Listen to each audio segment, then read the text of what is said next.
that person went through childhood traumas, and I can say it really affected me. It reached a point I wanted to commit suicide. It reached a point I was so depressed to a point of committing suicide. It reached a point I developed high blood pressure, and at this point I used to go for checkups at Medihill Hospital. And on my third checkup, there is this doctor, my doctor mwenye nilikuwa naenda kupata, mwenye alikuwa na monitor pressure yangu. And at this point on my third checkup, he told me, he was a man by the way, and he told me, today we need to do an echocardiography so that we can check if you have an heart complication, because you are too petite and your high blood pressure is too high.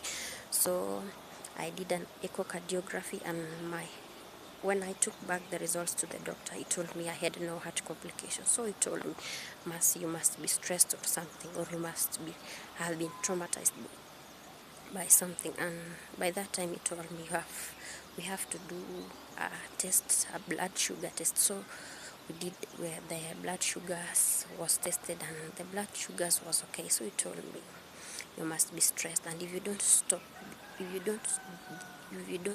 stress and take life easy, it will affect you.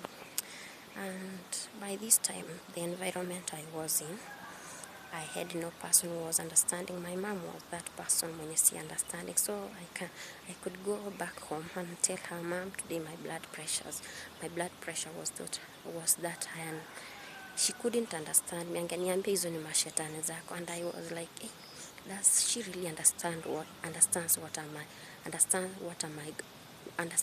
I'm going through?